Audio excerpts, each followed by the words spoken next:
liburan dari Turki, bisa diceritain berapa hari, berapa lama? Habis liburan dari Turki berapa hari ya? Semingguan lah plus sama jalannya. Turki seru, akhirnya setelah 1 tahun lebih gue bisa melihat dunia luar. Seneng juga nggak pakai masker gitu di sana, nggak ngap gitu kan, walaupun emang di tempat-tempat publik nggak diharuskan, tapi ya mungkin kesadaran masing-masing aja. Kalau mau masih pakai masker ya boleh, nggak akan ada yang larang gitu. Berapa lokasi mungkin? Lumayan banyak, gue ke Kapadokia, terus ke Turkinya pasti, ke tempat-tempat bersejarah. Gue kalau ke tempat-tempat Turki itu kan setengah-setengah Eropa, setengah Asia, jadi pasti kan sejarahnya banyak banget. Kalau gue kan mungkin orang taunya gue suka huru-hara, tapi gue tuh suka yang namanya sejarah-sejarah, jadi gue banyak ke tempat-tempat yang bersejarah aja di sana. Yang paling berkesan apa nih?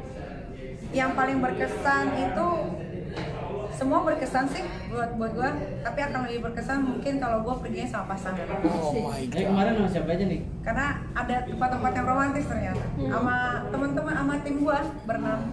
Lu bayarin semua ya? Dibayarin semua. Kenapa Turki nih? Karena cuma Turki yang dekat dan gak ribet dan menerima warga Indonesia. Yang selebihnya kan di band. Emang hanya liburan aja, gak ada kerjaan? Ada kerjaan, jadi gue jadi salah satu pembicara untuk breast cancer di salah satu rumah sakit. Gue juga bingung kenapa dia milih gue, padahal banyak sekali kan artis di Indonesia, tapi dia milih gue ya berarti ada satu spesial dalam diri gue yang mungkin mereka mau tahu juga lebih dalam. Ya abis itu ya gue pergunakan dengan jalan-jalan, belanja, ketemu teman baru. Sempet sama netizen juga lo dibilang? Bisa diam sebentar nggak? Ini lagi wawancara artis penting ya. Sempet juga netizen ngatain kalau kamar lo ternyata nggak semahal itu, gimana nih? Kamar di mana? Kamar di sana gitu. Wah gila, hotel yang gue tempatin hotel mahal semua cuy. Ya kalau netizen ada yang bilang kayak gitu ya maklumin aja lah. Ya dia nginjak dunia luar juga belum tentu udah kan. Kalau netizen mah jangan dilawan lah. Mereka kan orang-orang pengangguran yang punya banyak kerjaan, banyak waktu untuk ngurusin hidup kita gitu. Jadi biarin aja lah. Selesai pulang dari Turki ternyata lo mendapat masalah di Jakarta? Sebenarnya kalau dibilang masalah enggak, karena gue tahu konsekuensinya ketika kita pulang dari negara lain pasti akan ada karantina. Tidak ada yang bilang tidak mau dikarantina, tapi gue kan tidak pernah merasakan yang mereka rasakan nih. Jadi selama gue di Turki juga kan sebenarnya banyak DM yang masuk kan, nanti pulang karantina kak, karantina tuh begini. Tapi kalau gue kan orangnya harus merasakan dulu, baru gue tahu kejadian sebenarnya. Ternyata gue merasakan hal yang sama ada orang-orang di DM yang gue nggak kenal yang menyampaikan suara isi hatinya sama seperti yang gue rasakan. Barulah gue bersuara gitu. Oke, jadi semua tim lo juga mendapat perlakuan yang sama? Sama, orang artis besar aja bisa digituin ya gimana orang biasa gitu. Berapa lama nih karantina? 8 hari. Bener-bener gak dapat matahari? Gak dapat matahari tuh bener. Makanya ini pelajaran ya buat orang-orang yang dari luar negeri ke Indonesia, lebih baik kalian beli karantinanya via online. Jadi kita pesennya hotel via online. Terus lihat juga hotelnya. Kalau beberapa hotel karantina yang sudah terdaftar oleh Kemenkes sama Satgas Covid, ada beberapa hotel yang memang tidak bisa dibuka sama sekali kamar jendelanya. Jadi lo sumpek gitu, bau segala macam. Karena lo bayangin 8 hari di dalam tidak boleh kemana-mana, terus spray tidak diganti, tidak dibersihin, anduk tidak diganti, seolah-olah tuh mereka yang di sana tuh semua terjangkit Covid. Mereka tidak bisa membeda-bedakan mana sih yang Covid, mana sih yang tidak. Jadi semua dipukul rata lah. Itu harus pemerintah pikirkan sekarang gitu kan. Karena gue merasakan nih, gue bisa ngomong dari bandara ada 3 pintu yang harus kita lewatin sekarang. Yang bukan cap imigrasi doang, tapi cap imigrasi itu belakangan ketika kita sudah selesai karantina. Jadi paspor itu otomatis disita. Ya kan? Pertama kita harus pintu pertama, pintu kedua legalisir surat yang dikasih, pokoknya selembaran itu putih, vaksin lah segala macam, ini itu tetek bengek, habis itu dicap, kita pergi lagi ke pintu terakhir yaitu pintu ketiga mau keluar. Nah, disitulah kita pas mau ngambil koper disamperin oleh Satgas Covid untuk ditanyakan kalian sudah pesan ke kamar hotel untuk karantina di mana. Kalau belum pesan kamar, mereka menawarkan gitu kan. Nah, jujur karena gue berenam, ya gue mentingin kayak gue berenam. Yang satu perempuan, yang satu juga nggak mau. Maksudnya, jadi gini loh, karantina itu 1 kamar 1 orang. Lu bayangin kalau gue berenam, berarti 6 kamar dong. Ya gue pasti mentingin kayak, ya gue mending hotel yang murah, ya kan? Bukan gue nggak mampu bayar gitu kan, tapi lebih baik gue hotel yang murah. Tapi mereka semua aman, kita masih bisa ngobrol karena satu lantai. Akhirnya ketika gue mau pesen hotel yang murah, ternyata hotel yang murah itu sudah full. Ya gue nggak tahu itu full benar atau enggak, karena kan gue capek, gue pengen istirahat, jadi gue iyain aja. Dikasihlah beberapa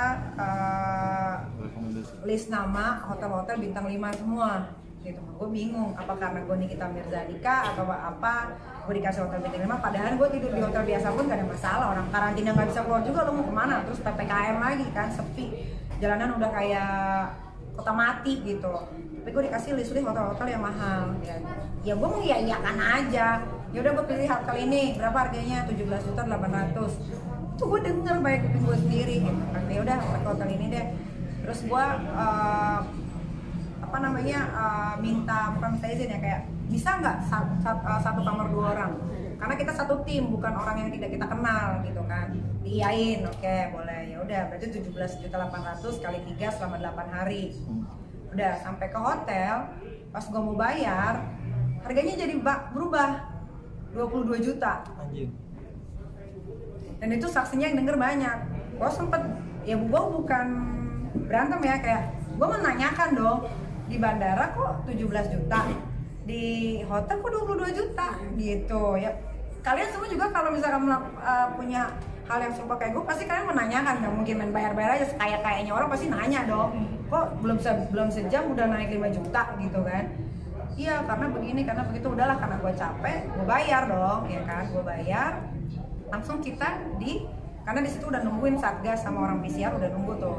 Kita langsung dibawa ke salah satu kamar untuk tes PCR, besoknya negatif. Nah maksud gua, kalau udah tahu negatif, jangan kita diperlakukan seperti orang positif. Lu tau nggak, makanan tuh gue pesen soto ayam nih, dalam pikiran gue soto ayam kan panas, rasanya enak, masuk ke lek-lekan gua, ke usus, ke lambung, enak kan kayaknya kan. Wah di Turki kan makanan nggak ada yang kayak gitu. Udah bayangin, wah nikmat banget nih, pakai sambal yang pedes ya kan, pakai kerupuk segala macam. Datang ke hotel, ditaruh di kayak goodie bag gitu, pakai kayak goodie bag teng-tengan gitu, taruh di lantai. Kita buka pintu, itu makanan di lantai ya kan. Gue bilang biasalah, ya udahlah. Pas gue buka udah dingin, nggak ada rasa anget nggak ada deh. Sampai gue ceburin tangan gue gitu kan, anjing ini gue kayak beli soba makanan Jepang ya kan. Dan rasanya cuma asin doang cuy gitu. Udah, tapi gue diemin kan. Gue tidur karena gue taunya hotel bintang 5 enak dong ya kan. Panas kamarnya. Gue telepon engineering ya kan, Pak ini panas segala macem. Datanglah engineering 20 menit kemudian. Dibilang katanya ini habis diotak-atik ya.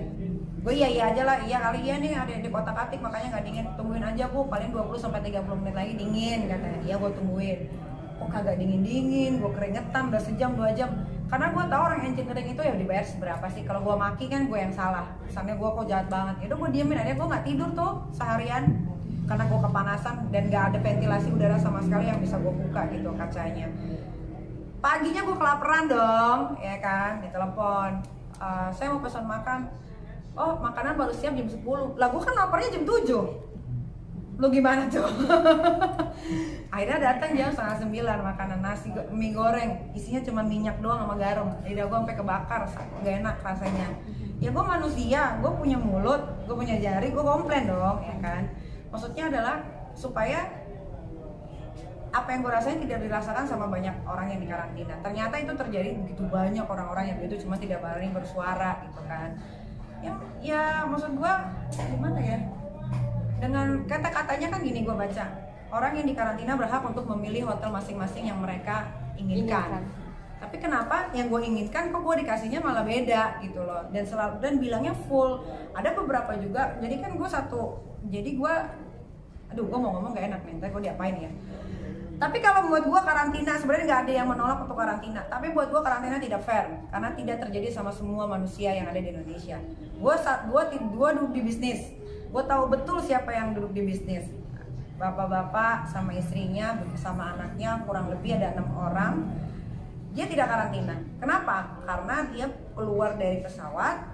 Ini kan pesawat nih. Ini kalau ada yang pernah naik pesawat nih ya. Ini landed nih. Ada lorong dong yang nyangkut sama pintunya. Nah, Di lorong yang ini kan ada pintu tuh, biasanya tangga bawah tuh. Nah dia tuh udah dijemput turun pintu ke bawah. Mata gue kan belum buta ya, jadi gue lihat kalau gue kan ngikutin ke pintu pertama, pintu kedua, pintu keluar kok nih keluarga kok kagak ada gitu kan. Nah berarti kan dia udah lewat jalur khusus ya. Gue bukan suzon, mungkin aja dia tidak dikarantina gitu kan. Maksud gue kalau memang dikarantina ya karantina aja, tapi memanusiakanlah manusia, karena di dalam itu bukan ongol-ongol gitu loh. Sama si anjing yang sampah itu orang Satgas. Karena dia tahu Nikita Mirzani, dia pikir itu hanya mainan, buat dia hanya lucu-lucuan. Dia bilang, ya saya pikir tidak akan di ini, cuman di itu doang. Gue sampai maki orang Satgas, lu tuh sadar diri, gue bilang gitu. Lu tahu kan gue siapa, sampai gue sombong gitu kan. Akhirnya mereka minta maaf gitu. Kalau gue kan orangnya simple, ketika orang sudah minta maaf ya sudah. Tadinya memang mau gue tuntut, tapi dari pihak hotel pun sudah bilang, Mbak Nikita, kita minta maaf atas ini. Ya sudah, kalau kamu orangnya begitu aja. Berarti clear permasalahan sama hotel dan clear. Barusan owner hotelnya juga telepon gua, semuanya sudah selesai. Terus tim Satgasnya juga yang memoto gua dan mempost dan menyebarkan foto itu ke salah satu orang yang selalu menganggap gua musuh, padahal gua tidak pernah peduli dengan hidupnya pun ya udah selesai gitu. Oke, terus di permasalahan lo dengan pihak hotel udah selesai. Ada komplimen dari mereka nih? Komplimennya nanti gua mungkin ke Bali akan dikasih free villa. Katanya atau memang sudah? Enggak, memang gue kenal langsung sama ownernya. Kebetulan ownernya itu temennya Kochen, suaminya Kak Fitri.